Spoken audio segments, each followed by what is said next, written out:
Hello, everybody, Hi, it's Jamie and Marcus here. and welcome to Test of Time Love, passion, and Hustle. and hustle in the restaurant business. And this is episode number 10. Excellent. And we are here to basically tell our story, tell stories, and inspire people and hopefully help people. Help people. Been in business 20 years. We've made plenty of mistakes and we've had plenty of successes as well. And we just want to share both sides. So, episode number 10. Absolutely. What are we talking about today? So let's talk about the hiring process. Okay. Because we've been the last 2 weeks, we had an ad on Indeed, and we have done lots and lots of interviews, and we've got lots of fantastic candidates. And let's share just some of our success with interviewing, picking staff, all that kind of stuff. So I have an interesting story about Indeed. Hopefully this is relevant and hopefully somebody will get some insight in this. Indeed charges a lot of money to put ads on their platform. And I actually put a free ad on this time. Did you? And it told me, it said that if you put money on this, you will get more applicants. And I have to tell you, we had a lot of applicants. Those came from free ads? All came from free ads, every one of them. So we have had some really good candidates, and I'm impressed by what we have gotten. I was afraid you're going to throw in $1,000, $1,500 bill here to me about this. Because we've actually paid that before on Indeed. I looked today to make sure that we did not have a payment due to them. And we had nothing due. So all right, there you go. Yeah. Free ads. So there was a free ad, but you have to. I think that's enough knowledge. I think we can. That's it. Say goodbye on the show. No, it's a place of free ad on Indeed. Well, I guess you have to be very careful with Indeed, because last time we placed the ad, we just ran an old ad and they charged us over $1,000. Right. The previous ad I paid like $400 for. Right. Tons of applicants, and I just basically said relaunch this ad. And you have to be careful because it charges you if you don't go in and say, it might be like free ad, or it charges you. It charged per applicant. And if you didn't accept the applicant or delete it right away, it charged you like $15. 50, some 25, whatever it was. $15 an applicant. I believe it was. And we racked up over $1,000. Yeah. And wow. It was crazy. So you had to accept or delete it, and maybe it was $25. You might be right. It might have been 25, but it was ridiculous amount of money. And you're always going to get a lot of people that are applying. And on that particular one that we did last time that we paid, we actually had some, what do they call them? Not false applicants, but they were what's like a spam applicant. Really? Mm-hmm. Yeah. So I wrote the ad this time with AI. It was the same one we used last time. No, I didn't. I don't. Oh, I'm sorry. That was a Facebook ad. I don't think I changed. That was a Facebook post. I wrote the Facebook post with AI. Yes. So artificial intelligence. I wrote it with one of those programs. Yes. I took our old ad and said, make it exciting. And, that put the parameters in there and popped out this thing we put on Facebook. We didn't get anybody from Facebook, though. No, we didn't. But what we did I didn't do a paid ad either. I just did a post and tricked the Facebook to not thinking it was a real job. Got it. But we did get somebody today that came in that said she's friends with some people that told her that we were looking. And then she must have saw it on Indeed. And that's when she applied. So yeah, I mean, I'm going to do a little bit more research on that. But as of right now, we have not been charged from Indeed for anything. So, all right. So let's talk about the interview questions and the interview process. So we've become a little bit better at our interview process. We were both at all of the interviews, and we really set high goals for ourselves this time to ask really, really good questions. And I think that helped us get better answers, and we were able to eliminate certain people from the application process because of the better questions. So here's the bottom line in the restaurant industry. You can't judge people by their experience. Nope. There's certain things you have to look for, and experience is not one of them. So some of our best staff has been people with zero experience. So when you look at a resume, sometimes it's very misleading.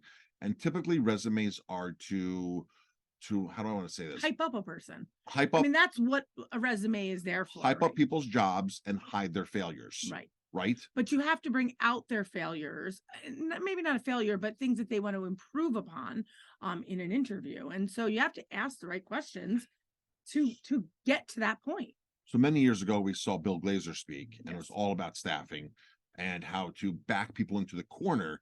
So if they said, well, you know, I was a breakfast cook. Okay, what time did you come in for breakfast? How many omelets did you do? How many eggs? Who else worked with you? What were your responsibilities? What time did you start with it? So you just keep backing them into a corner, and you can soon tell if they're lying or not, right? Because some people will say, oh, you know, I worked here and I did this, and they really didn't. So I think in the restaurant business, and I'm sure that many people can attest to this, you get a lot of younger people who don't have any experience. It might be their first job. They might be looking to get into something that makes a little bit more money. And a stepping stone for them. Most people don't go into working in a restaurant to be a server for life. No, right? it's not a career. It's not a career path. If they're getting into the industry, it's because they want to own a restaurant, learn, they want to be a chef, Mhm. an executive chef, they want to be a chef of some sort. right? They're really not saying I'm going into the restaurant business to be a waiter or waitress for a good part of my career, Right. part of my life. They're not going to do that. So that being said, sometimes you just throw the questions out. You have to do one of the things. But let's talk about the questions Absolutely. that we have been and always have liked asking. Some are new questions, some are old questions. So, a really good one that we like is what are your 6 months to year goal? Yep. That's the first gives question. us, right? That gives us an idea of where we're going with this. If they tell us, oh, in 6 months from now, I want to be living in Hawaii or I want to be living in Florida, then we're not going to hire. We're not going to hire you. If they also say to pay bills, if they say, well, I want to save money for this, this, and this, and I want to get more experience.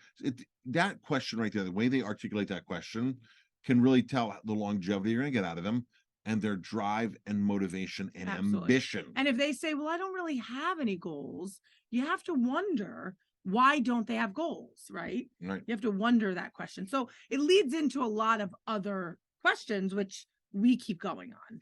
So that question is like right off the bat. If they have no experience and great goals, you're like, okay, this is somebody who's really motivated and we can work with them. Right. What is another one of the questions? I like throwing sometimes out to people.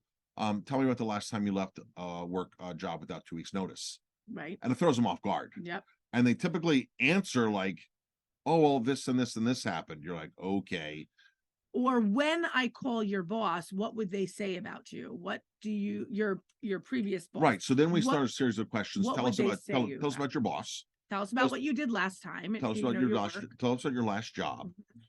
Then tell us about your boss. But when they say about their job, then you go ask them specific questions.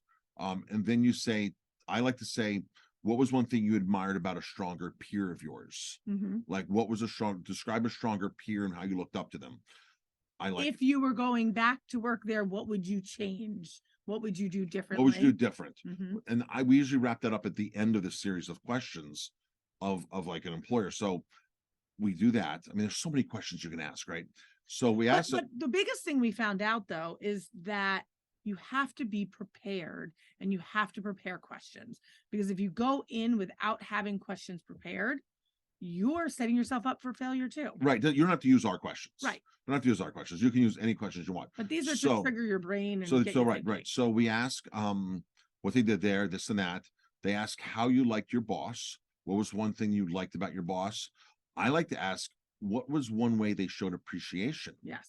To you, because it'll bring out the characteristics like, oh, like a thank you is simple enough as appreciation. Mm-hmm. I mean, we've gotten out of some people that, oh, I didn't get a raise, so I'm quitting. Other people got a raise, I didn't get a raise. So you kind of know where this person feels wanted and fits in. And that's a really powerful question if you can get the right answer out of them. Yes. And you always say to them, when I call your ex-boss, when I call, and when I talk to them, and you have to say, what would they say is your strengths? And what would they say is your weakness? And this is where this comes in very handy, because they're going to tell you, well, Bob, I would think Bob, and if they don't know their boss's name, right. That's not a good sign. So they would say, well, Bob would say that, I probably, could have been on time a little more, or some days I wasn't on time, or Bob would say that I probably need a little more organization. Then when you call Bob, you can say, Bob, I just interviewed Jennifer. I understand she worked for you from these dates and these dates. Can you confirm that? Yes. Jennifer, said she did this, this, and this, and she really liked this, this, and this. Although, Bob, Jennifer did mention that you would agree that she's a little unorganized, and that'll give Bob a chance to really then open up more Right. about that. And because it's a more of a lot of people call and say, are they eligible for rehire? Which who knows how that question's going to go. And a lot of past employers, are afraid to answer questions for liability. Of course. So it's one of those things, just like sometimes a reference check goes nowhere. Nowhere, right. We get reference checks from corporations for people, and what do they ask? That same question. How long did they work for you? Would you rehire them? Did they leave under good terms? Anything else you'd like to share with us? So they're very generic. Very generic. So, but when you say, what was their pay rate? I mean, sometimes they ask that too. when you say, Bob, Jennifer said you would agree that she's weak on organization, then that opens a conversation, because Jennifer's already breached that. And then Bob might feel more comfortable to expand upon that. So that's the key when doing good quality reference checks. Yes. So that's super important. But reference checks, I mean, we found that people worked there when they were younger, that they've grown, they've matured. So, do people really change though? Not really. I mean, they could. People could change because they learn. So they learn how to deal better with people or deal better in situations. So for the last 20 years, I've been doing career day at school. Mm-hmm. I speak to 7th and 8th graders. Mm-hmm. And one of the things that I go about talking about being a chef, and a lot of them show up because they think I'm going to bring food, and I don't bring food. And I don't talk much about you used to bring food. I don't think I did. I ever? We did smoothies a couple times. Oh yeah, we did green smoothies. Smoothies when the kids, right? You would do it a long time ago. Yeah. Right. Yeah. So maybe that's why they know you're going to bring something. I don't know. Or maybe it was for a health one. So I've spoken on health too at the schools. Yeah, you've done a lot of. I've done a lot of stuff, schools, but regardless. So my main point in this is ethics and morals. And I pull out my phone and I say, your goal, everybody in this room, is in 20 years to pick up your phone and be able to call your past bosses and get your job back. Hmm. That's your goal in 20 years, which means you've left your job in good standing. They've respected you.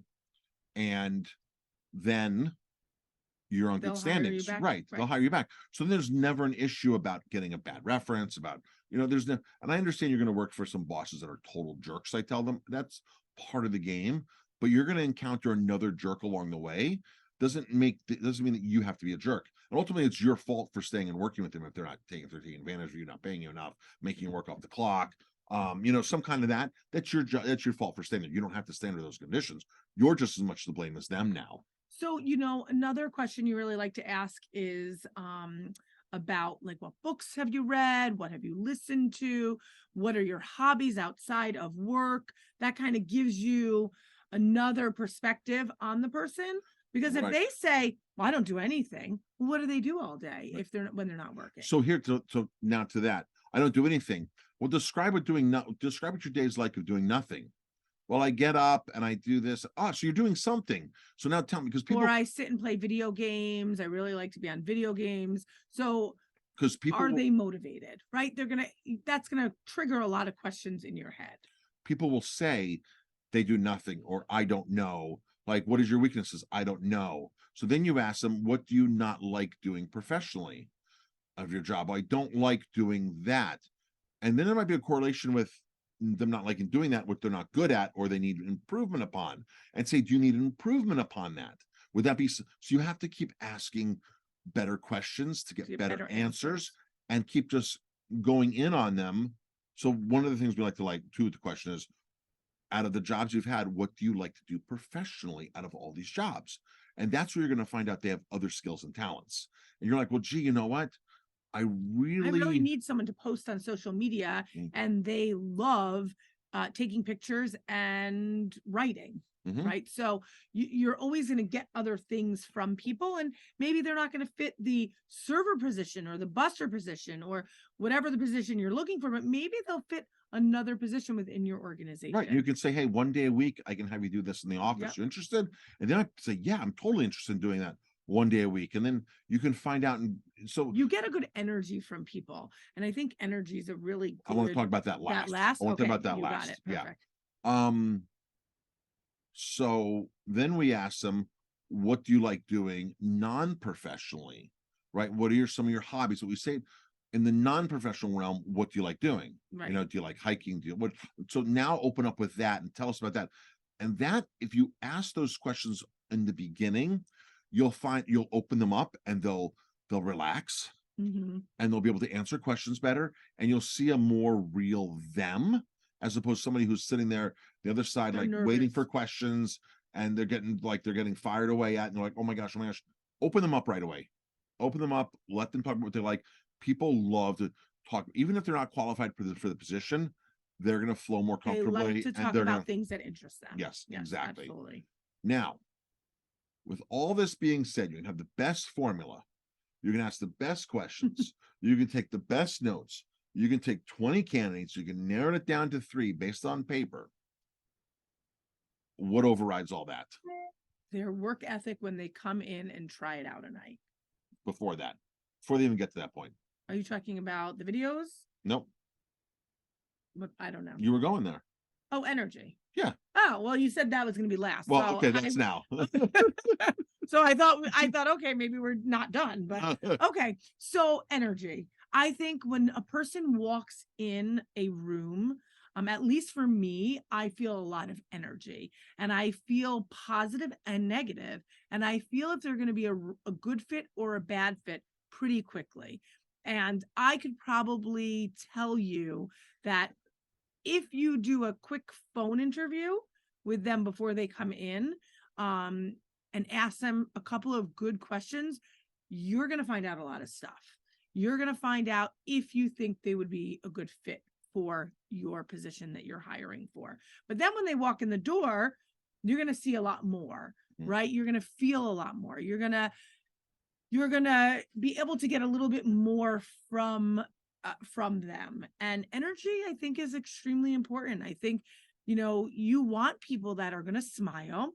You want people that are going to work hard. You want people that are going to follow your mission. You want people that are, good for your business. They're going to make people feel good. They're going to smile. I mean, smiling is so important. And if they can't smile during an interview, how can they smile if they're in a stressful situation while they're working? Right. So you have to ask a lot of those questions to get them to smile. But like you said, talk about things that they enjoy talking about first, and then you're going to get a better energy from them. And we had a great interview today. It was an 1.5 hour long interview, right, and we could have talked for hours. Right. We could, yeah.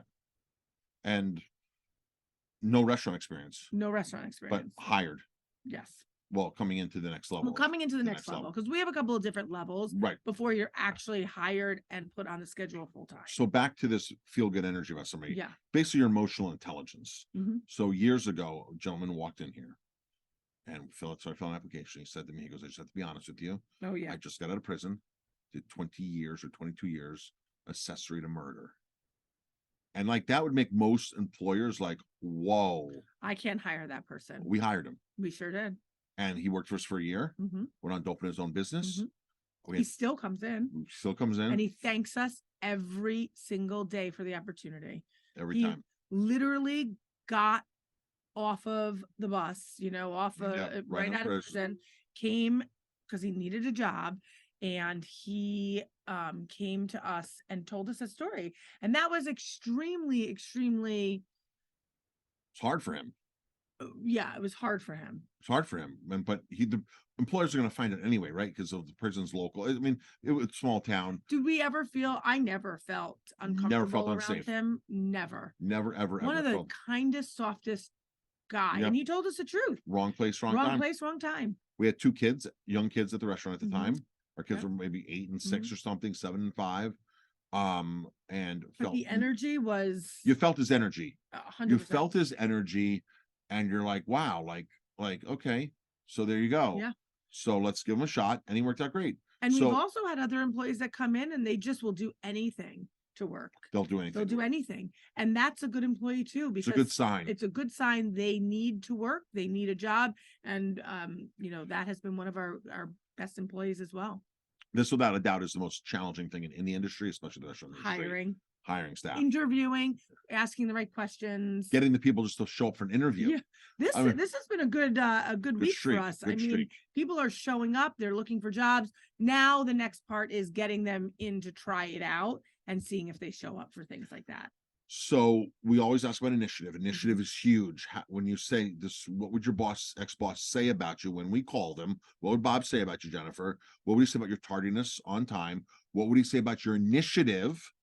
That's one of the big questions, is initiative, because we go back to, the more initiative you have, the more you learn the menu, the quicker you're going to rise, the more tips you're going to make, the quicker you learn behind the bar, the quicker you go through our training program, which is online. You can work at your own speed. The more initiative you have, the more value you're going to be in our organization, and you're going to get more hours and more tips and wow the guests more. And if it's initiative. Take initiative at the beginning, right? Before they even get to work one night, which is what we have them do. We have them watch 3 short videos and answer a couple of questions. Doesn't take that long. If they're not willing to do that, then they're not willing to work hard when they're here. Right. So let's just make sure everyone understands this. They Go go ahead. through the interview process. Yep. We get them to the next level, which is an in-person interview. But before they get to an in-person a shift interview where they come work a shift. So after the in-person personal interview, we send them 3 videos. Mhm. They have to watch them, answer the questions, goes on Google Forms and all that kind of stuff so you can see the answers. And then from there, once they do that, then they get scheduled a shift to work. To come in and try it out. That between there, because you think you have a great person in your interview process, but when they take a week to watch 10 minutes worth of videos, you're like, there's zero initiative. One girl called us back and said, I don't have time with school, this and that, because she didn't do the videos. She interviewed great, super eager to work, like hired, you're on, but here's the next process of our step. And she called back, she goes, I don't have time to do this. Nope. Is what Which she said. Which means she doesn't really have time to put in extra work, initiative or anything when she's at work, right? She's just going to be come in, work, and leave. Come in, work, and leave. As sad as that person never got to work for you because she was really qualified, as sad as that is, you're like, thank goodness she's not the right person. In 6 months, working with a person without initiative is miserable. Totally miserable. So we eliminated that right off the bat. We've had girls show up and, I've sent them the videos and then they'll show up and say, hey, I'm going to watch them. And it's been over a week and we haven't heard anything. Yeah. So that is perfectly fine because that eliminates the people that don't take initiative. So yeah. So now they work an in-person shift and it's all about how they get along with the staff, really how they get along, how they take initiative when they're here, what are their pros and cons, right? And you can, some people are like, what time does the shift end? What time does the shift end? Right. Or do we get paid today? Yeah. That's a big one, right? Do we get paid today? So basically it's a 360 interview process now where the whole staff gets to sort of see if they like them and they jive. There's no sense in hiring somebody who's overqualified or qualified with a bad attitude. Right. And again, that emotional intelligence comes out in a lot of people and they know in a split second if they like somebody or not. It's just what happens in the realm of everything. Specific culture. Yep. And every restaurant has a specific culture that they're trying to stand by. And that's important. You don't want to bring somebody into the culture that's going to harm your culture, harm what you've built for whether it's a year, 20 years, 25 years, 5 years, 10 years, whatever it is. Just opening. Yep. You don't want anybody to come in and knock that down. So. Yeah.